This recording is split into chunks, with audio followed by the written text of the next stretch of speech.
All right, I wanted to show everybody what vole damage looks like in the spring. And voles are tiny, well, not tiny, they're field mice. They're a little bigger than, your regular house mouse typically. And on heavy snow load years, they can do a lot of damage. And this year, spring of 2020, they've done quite a bit. We had an early snow load, not a tremendous amount of snow, but it was early and they had a heyday in a lot of places. You can keep them out of your place by poisoning them in the fall, putting a perimeter around and doing some Momax, things like that, that'll help too. But they can still come in and do some damage, especially if you live near a field and things like that. So I'm going to show you what they look like and show you what we do in the spring to take care of them. So this is a pile of snow left from snow coming off the roof of this house, and also snow plowing piles it up in this area somewhat too on the grass. And so it's still melting, but you can see these tracks in here. The little critters were having a heyday under this grass.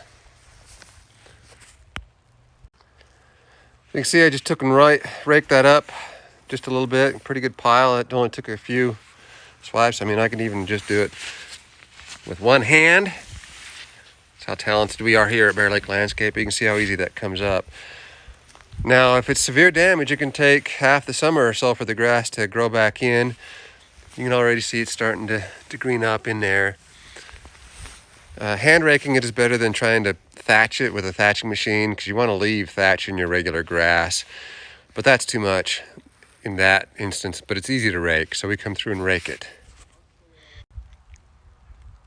Well, you can see the pile of it I got just from that little section. That's what they can do. You can overseed with grass, and that kind of helps.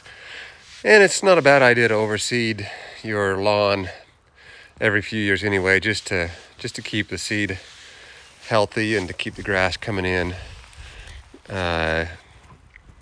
So our spring cleanup, we just come through, we rake that kind of thing, we clean up any garbage that's left over. We do any trimming back of perennials that need to be done, and just try to get the property ready for your use in springtime. Yeah, so that's the kind of thing we look for right there. Get it cleaned up. You can see on the back side of this lawn, there's some more vole tracks through here and a little bit of damage. Oh, there's also some socks in there. Oh, and some landmines. Yeah, we try to get that stuff cleaned up too. So just the other day, my employee called and said, "Hey Bryce, there's a moose on this property down here." So once in a while you have a deer or a moose that shows up dead, and they're kind of a mess to clean up, but we'll take care of those too, dispose of them.